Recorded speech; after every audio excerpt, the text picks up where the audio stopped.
अस्सलामु अलैकुम वरहमतुल्लाहि वबरकातुहु। नहमदुहु व नस्तईनुहु व नस्तगफिरुहु व नऊज़ु बिल्लाहि मिन शुरूरि अनफुसिना व मिन सय्यिआति अअमालिना। मन यहदिहिल्लाहु फला मुदिल्ल लहु व मन युद्लिल्हु फला हादिय लहु व अशहदु अन ला इलाहा इल्लल्लाहु वहदहु ला शरीका लहु व अशहदु अन्न मुहम्मदन अब्दुहु व रसूलुहु अम्मा बअद। அளவற்ற அருளாளனும் நிகரில்லா பேரன்புடனுமாகிய எல்லாம் அல்ல அல்லாஹ்வின் திருப்பெயரால் ஆரம்பம் செய்கின்றேன். அல்லாஹ்வுடைய மிகப்பெரிய கருணையினால் அவனால் நமக்கு கடமையாக்கப்பட்ட மக்ரிப் தொழுகையை முடித்துவிட்டு வாரந்தோறும் நடைபெறும் குர்ஆன் வகுப்பினிலே நம்மையெல்லாம் அமரச் செய்து சொல்வதற்கு எனக்கும் கேட்பதற்கு உங்களுக்கும் வாய்ப்பளித்த அல்லாஹ் ஒருவனுக்கு புகழளித்து முர்த்தாகிக்குவனாக. அல்லாஹ்வின் நல்லடியார்களே, குர்ஆன் என்பது இந்த உலக மக்கள் அனைவருக்கும் ஒரு அருளாக அல்லாஹு தஆலா ஆக்கி வைத்தான் என்பதை நாம் எல்லாம் அறிந்தவர்களாக இருக்கின்றோம். அருள் என்று சொல்வதை விட அது நமக்கு ஒரு வழிகாட்டியாக அறிவுரையாக இருக்கிறது என்பதை நாம் உள்ளத்தில் ஆணித்தரமாக நம்பி அதனை செயல்படுத்துகின்ற பொழுதுதான் இறையச்சம் உடையவர்களாகவும் இறை நம்பிக்கை உடையவர்களாகவும் ஆகும் என்பதை நாம் ஒவ்வொருவரும் எண்ணி பார்க்க கடமைப்பட்டிருக்கின்றோம். காரணம், இந்த குர்ஆன் என்பது மனித குலத்திற்கு வழிகாட்டியாக அல்லாஹு தஆலா தந்திருந்தாலும் இந்த குர்ஆன் என்பது அல்லாஹ்விடம் இருந்து வந்திருக்கிறது. அது புனிதமிக்க வேதமாக நமக்கு ஆக்கப்பட்டிருக்கிறது. அந்த வேதம் நமக்கு நிச்சயமாக வழிகாட்டும் என்று நம்பிக்கை கொண்டிருக்கக்கூடிய மூமின்களை பொறுத்த மட்டில் அதனுடைய ஒவ்வொரு வசனங்களையும் நாம் உன்னிப்பாக கவனிக்கின்ற பொழுது நிச்சயமாக நமக்கு அதில் ஒரு படிப்பினையும் நேர்வழியும் இருக்கிறது என்பதை நாம் அறிந்து கொள்ளலாம். 43வது அத்தியாயம் சூரத்து ஸுஹ்ருஃப் 36வது வசனத்தில் அல்லாஹ் சொல்கின்றான், ஒமை அஷு அனு திக்ரி ரஹ்மானி நுக்கையுது லஹு ஷைத்தானன் ஃபஹுவ லஹு கரீன். எவர் அளவற்ற அருளாளனுடைய அறிவுரையை புறக்கணிக்கின்றார்களோ அந்த புறக்கணிக்கக்கூடிய நபருக்கு ஒரு ஷைத்தானை நாம் சாட்டுவோம். அந்த ஷைத்தான் அவனுக்கு உற்ற தோழனாக ஆகிவிடுவான் என்று அல்லாஹ் தஆலா சொல்கின்றான்.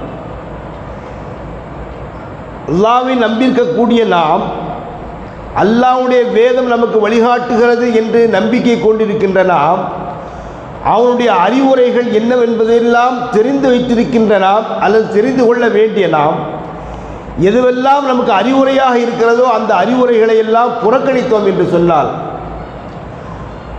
அது இபாதத்துக்கள் மட்டுமல்ல, வேறு எந்த வகையான ஒரு வழிகாட்டுதலும் கணவன் மனைவிக்கான அறிவுரையாக இருக்கலாம், பிள்ளைகளுக்கும் பெற்றோர்களுக்குமான அறிவுரையாக இருக்கலாம், ஒரு சமுதாயம் எப்படி இருக்க வேண்டும் என்கின்ற ஒரு அறிவுரையாக இருக்கலாம், அல்லது ஒரு நிர்வாகம் எப்படி நடக்க வேண்டும் என்கின்ற ஒரு அறிவுரையாக இருக்கலாம், ஒரு இளைஞன் எப்படிப்பட்ட வாழ்க்கையை வாழ வேண்டும் என்கின்ற அறிவுரையாக இருக்கலாம், 40 வயது கடந்த ஒரு மனிதன் எப்படி வாழ வேண்டும், ஒரு பெண் எப்படி வாழ வேண்டும், ஒரு பெண் எப்படி வளர்க்கப்பட வேண்டும், இது போன்ற அறிவுரைகளை நாம் சொல்லிக்கொண்டே போகலாம். எந்த ஒன்றாக இருந்தாலும் சரி, கல்வி விஷயமாக இருந்தாலும் சரி, நமக்கு அது அறிவுரை தேவை. கல்வி, நான் ஒரு கல்வியை கற்கப் போகிறேன் என்று சொன்னாலும் அது எந்த மாதிரியான கல்வி, எனக்கு பயனுள்ளதாக இருக்குமா, அந்த கல்வி இம்மைக்கும் மறுமைக்கான கல்வி அது எனக்கு பயனுள்ளதாக இருக்குமா என்று எதை நாம் சென்று பார்க்க வேண்டும் என்று சொன்னால் குர்ஆனை கொண்டுதான். ஏனென்று சொன்னால் அல்லாஹ் தஆலா இந்த குர்ஆனை பற்றி சொல்கின்ற போது இன் ஹுவ இல்லா திக்ருல் லில் ஆலமீன், நிச்சயமாக இந்த குர்ஆன் ஆனது அறிவுரையை தவிர வேறு எதுவும் இல்லை. அப்போ இந்த மனிதனாக இருக்கக்கூடியவன், குறிப்பாக மூமினாக இருக்கக்கூடியவன் நாம் எல்லோரும் இறைவனுடைய அறிவுரைகள் எதுவெல்லாம் இருக்கிறதோ, எதெல்லாம் நமக்கு வழிகாட்டியாக அல்லாஹ் தஆலா சொல்லியிருக்கின்றானோ, இப்படித்தான் நடக்க வேண்டும், இவர்களோடத்தான் நீ வாழ வேண்டும், இப்படித்தான் வாழ வேண்டும், அவர் எப்படி வாழ்ந்தாலும் உனக்கு அது பிரச்சனை இல்லை, உனக்கு என்று ஒவ்வொரு மனிதருக்கும் அல்லாஹ் சொல்கின்றார். ஒவ்வொரு மனிதனுக்கும் இந்த உலகத்தில் நீ எப்படித்தான் வாழ வேண்டும், பணம் படைத்தவனாக இருந்தாலும் சரி, ஏழையாக இருந்தாலும் சரி, பிள்ளை குட்டி பெற்றிருந்தாலும் சரி, பிள்ளை குட்டி பெறாமல் இருந்தாலும் சரி, தோப்பு துறவு என்று வேளாண் அதாவது விவசாய நிலங்கள் வைத்திருப்பதாலும் சரி, பெரிய தொழிலதிபராக இருந்தாலும் சரி, அன்றாடம் சாப்பாட்டிற்கு உணவிற்கு வழி இல்லாமல் இருந்தவனாக இருந்தாலும் சரி, இப்படித்தான் வாழ வேண்டும் என்று அல்லாஹ் தஆலா ஒரு வரைமுறை செய்தான், அறிவுரை கூறினால் அந்த அறிவுரையை நாம் ஏற்றுக்கொள்ள வேண்டும். அந்த அறிவுரையை நாம் அணிவை கொண்டு சிந்தனை செய்து இதெல்லாம் சரிதானா அப்படி என்று நாம் நினைக்கவும் கூடாது, நினைப்பது போல வாழ்க்கையை நாம் அமைத்துக் கொள்ளவும் கூடாது. ஏன் என்று சொன்னால் இன்னைக்கு நம்ம எல்லாரும் நம்ம தெரிஞ்ச செய்தி தான். எத்தனையோ நபர்கள் இந்த சமுதாயத்தில் இருக்கிறோம், எத்தனை பேர் தொழுகைக்கு வந்திருக்கிறோம், எல்லாருக்கும் தெரியும் இந்த அறிவுரை. தொழவில்லை என்று சொன்னால் நாளைக்கு அல்லாஹ் கேள்வி கேட்பான். அப்படி இருந்தும் அவர்களுக்கு உள்ளத்தில் போய் தைக்கவில்லை என்று சொன்னால் அல்லாஹ் சொல்லுவது போல அவர்களுக்கு ஷைத்தான் தோழனாக இருக்கிறான். நாம் அப்படித்தான் நினைக்கணும். அல்லாஹ்வுடைய அறிவுரையை நாம் எப்பொழுதெல்லாம் புறக்கணிக்கின்றோமோ, எதுவெல்லாம் புறக்கணிக்கின்றோமோ, அப்பொழுதெல்லாம் நமக்குள்ள உள்ளத்தில் நினைக்க வேண்டியது ஷைத்தான் என்னோட இருக்கிறான், நான் ஷைத்தானுக்கு தோழனாயிட்டேன், ஷைத்தானுக்கு நான் ஆட்பட்டு விட்டேன், ஷைத்தானை பின்பற்றி விட்டேன் என்கின்ற அந்த எண்ணம் வருகின்ற பொழுது அப்படியே திருந்திடணும். அல்லாஹ் திருந்தக்கூடியவர்களை அல்லாஹ் ரொம்ப விரும்புகிறான். அல்லாஹ் இந்த மாதிரியான ஒரு அறிவுரையை கேட்கின்ற பொழுது, ஒரு அறிவுரையை பார்க்கின்ற குர்ஆனை எடுத்து படிக்கின்ற பொழுது அது உள்ளத்தில் போய் தச்சு நம்ம அல்லாஹ்ட்ட மன்னிப்பு கேட்டோம்னா அல்லாஹ் விரும்புகிறாத. அப்போ அறிவுரை என்பது மிக மிக முக்கியமானது.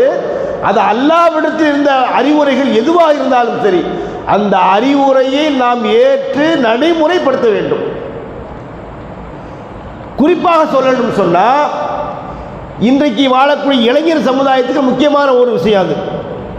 அல்லாஹ் தஆலா இந்த வசனத்தினுடைய தொடர்ச்சியில் சொல்கிறான்,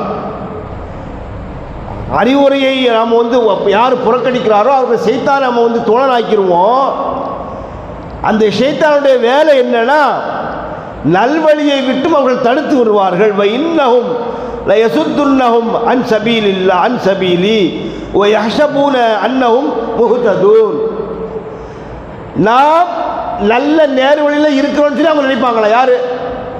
ஷைத்தானுக்கு யாரெல்லாம் தோழனாக இருக்கிறார்களோ, நான் நல்ல வழியில் தான் இருக்கிறேன், நான் முஸ்லீமாக தானே வாழ்கிறேன், நான் முஸ்லீம் இல்லாமல் முஸ்லீம் தாய் தப்பு தானே பிறந்திருக்கிறேன், என் பேர் அப்துல்லா தானே, முகமது தானே என்று எண்ணிக்கொண்டு அவர்கள் இருப்பார்களே ஒழிய, அல்லாஹ்வுடைய முக்கிய எதுவெல்லாம் அறிவுரையாக சொல்லியிருக்கின்றானோ அதனை எடுத்து நடக்காமல் விட்டு விட்டார்கள் என்று சொன்னால் ஷைத்தானுடைய தோழர்கள் அப்படி தான் என்ன தோணும். நான் நல்ல வழிதாம இருக்கிறேன், எனக்கு என்ன, நான் என்ன அடுத்த காஃபின்டா போய் சேர்றேன் என்கின்ற எண்ணம் தான் நமக்கு தோணும். அதுதான் அல்லாஹ் சொல்லி காமிக்கிறான்.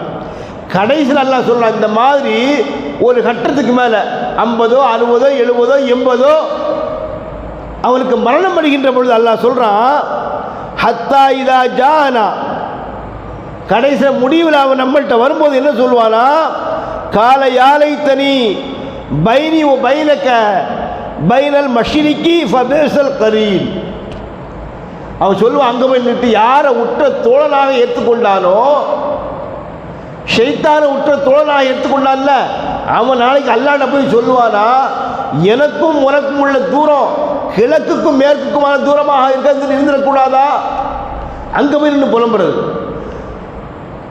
அல்லாஹ்வுடைய முக்கியமான நமக்கு கிடைத்த பொக்கிஷன்லே குர்ஆன் மிகப்பெரிய பொக்கிஷன் என்பதை குர்ஆனை படிக்கின்றவர்களுக்கு தெரியும், ஆழ்ந்து சிந்திக்கின்ற பொழுது. பின்னாடி வரக்கூடிய நாளைக்கு மறுமையில் எப்படிலாம் மனுஷன் புலம்புவான், எதையெல்லாம் இந்த உலகத்தில் சந்தர்ப்பம் கிடைச்சும் அந்த சந்தர்ப்பத்தை பயன்படுத்தாமல் புலம்பி கடைசியில் நரகத்தில் போய் விழுங்குவான் என்பதையெல்லாம் பணம் போட்டு முன்னாடியே வந்து விடைத்தாள தந்த மாதிரி கொஸ்டின் தான் நம்மள்கிட்ட வரும், பதில் நம்ம எழுதணும். அல்லாஹ் தஆலா கொஸ்டினையும் ஆன்சரையும் தந்திருக்கான் குர்ஆன் மூலியமாக. நமக்கு எதுவெல்லாம் ஒரு கேள்வியாக வரப்போகுது அது எல்லாமே இதில் இருக்குது, பதில் எல்லாமே இதில் இருக்குது. நீ யார்கிட்ட போய் எப்படி வாழணும் என்கிறது எல்லா பதிலும் அவனை சொல்லிட்டேன். அதை தான் அங்கே போய் சொல்லுவான் குர்ஆன் நாளைக்கு மறுமையில் போய். எப்படி எனக்கும் உனக்கும் உள்ள தூரம் கிழக்குக்கும் மேற்குக்குமான தூரம் சொல்லி அல்லாஹ் சொல்கிறான். கிழக்குக்கும் மேற்குக்குமான தூரம் என்ன, எப்படி எப்படி சொல்ல முடியுமோ? பூமியினுடைய சுற்றளவு தெரிஞ்சால் அதனுடைய கிழக்குக்கும் மேற்குக்குமான தூரம் தெரியும். எத்தனை கிலோமீட்டரு யாருக்குமே தெரியாது. கிழக்குக்கும் மேற்கும், அது கிழக்கு என்பது பூமியிலிருந்து கிழக்கையா பூமியிலிருந்து மேற்கையா அதெல்லாம் தெரியல. அல்லாஹ் சொல்கின்ற பொழுது அதை சொல்கிறான், உனக்கும் எனக்குமான தூரம் கிழக்குக்கும் மேற்குக்குமான தூரமாக இருந்திருக்க கூடாதா? நான் இங்கே வந்து கஷ்டப்படுறேனே, இங்கே வந்து கடைசியில் எங்கே போய் சேர்றேன், நரகத்தில் கொண்டு போய் சேர்த்துட்டு நீ என்ன என்று ஷைத்தானிடம் சொல்வதாக அல்லாஹ்விடம் சொல்வதாக அல்லாஹ் குர்ஆனில் பதிவிடுறான். நம்ம தக்பீர் கட்டினோட ஒரு துஆ ஓதுறோம், அல்லாஹும்ம பாயித் பைனி வ பைன ஹதாயாய கமா பஅத்த பைனல் மஷ்ரிகி வல் மக்ரிப். யா அல்லாஹ் எனக்கும் என் பாவத்துக்குமான தூரத்தை எப்படி ஆக்கிவேன்னு சொல்லி அல்லாஹ் கேட்க சொல்கிறாங்க ரசூல் ஸல்லல்லாஹு அலைஹி வஸல்லம். கிழக்குக்கும் மேற்குக்குமான தூரத்தை போன்று எனக்கும் என் பாவத்திற்குமான தூரமாக ஆக்கிவை அப்படின்னு அல்லாஹ் தூதர் ஸல்லல்லாஹு அலைஹி வஸல்லம் நமக்கு கற்றுத்தர்றாங்க. அப்போ ஒருத்தருக்கு பாவம் போல தூரமாகும் போது ஷைத்தான் ஆட்டோமேட்டிக்காக தூரமாகிடுவான். ஷைத்தான் எப்பெல்லாம் வருவான், எப்பொழுதெல்லாம் நாம் அல்லாஹ்வுடைய அறிவுரையை புறக்கணிக்கின்றோமோ,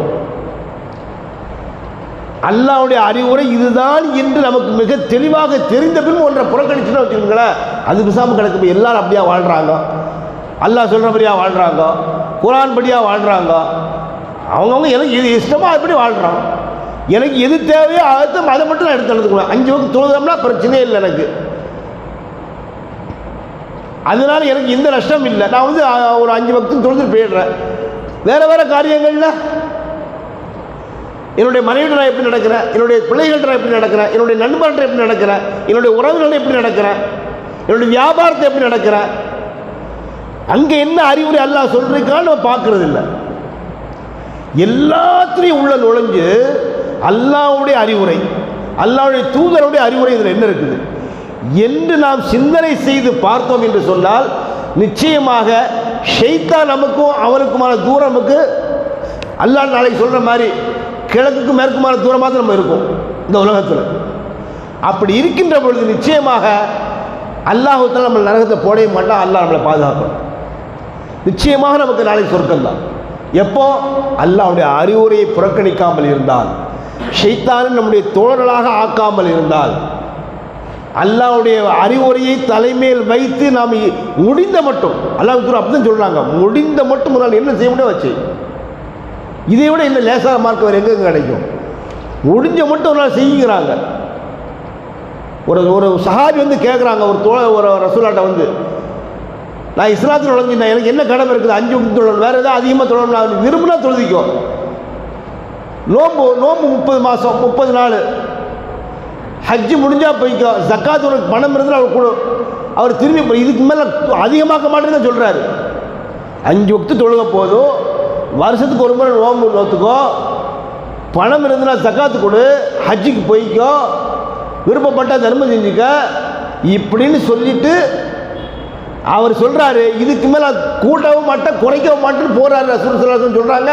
நீங்கள் சொர்க்கவாசியால் பார்க்குறாருந்தா இந்த மாதிரி ஆட்களை பார்த்துக்கன்னு சொல்கிறாங்க. அப்போது ரொம்ப எளிமையாக இருக்குது, இபாதத்து ரொம்ப எளிமையாக இருக்குது. என்ன பிரச்சனை அப்படின்னம்னா, இந்த இபாதத்தை தாண்டியும் இன்னொரு வாழ்க்கை இருக்கிறது நம்ம நினைக்கிறது இல்லை. இபாதத்தை தாண்டி வெளி உலகத்தில் நம்மளுடைய வாழ்க்கை முறை எப்படி இருக்கிறது என்பதை நாம் விளங்காதனுடைய விளைவு தான் இன்னைக்கு எல்லா இடங்களையும் கஷ்டமாக இருக்குது. ஏதோ சடங்குக்கு அதிகமான ஆட்கள் தொழுகிறாங்க, இல்லை தொழாமல் இருக்கிறாங்க. சடங்குக்கு நான் முஸ்லீமாக வாழ்கிற இல்லைன்னா வாழாமல் இருக்கிற இந்த மாதிரியான ஒரு போக்கு தான் இருக்குதே தவிர நம்மிடம் முறையாக அல்லாஹ்வுடைய அறிவுரை என்ன இருக்கிறது என்பதை நாம் விளங்கி கொண்டோம் என்று சொன்னால் நிச்சயமாக நாளை மறுமையில் இந்த மாதிரியான புலம்புகளில் இருந்து நாம் பாதுகாப்பு பெறலாம். எனவே அல்லாஹ்வின் நல்லடியார்களே, இது போன்ற நன்மையான காரியங்களில் நாம் அல்லாஹ்வுடைய அறிவுரையை ஏற்று நடந்து அல்லாஹ்விற்கு ஓப்பாளராக ஆகுவோமாக. வாஹிர் தாவானா அல்ஹம்துலில்லாஹி ரப்பில் ஆலமீன். அஸ்ஸலாமு அலைக்கும் வரஹ்மத்துல்லாஹி வபரகாத்துஹு.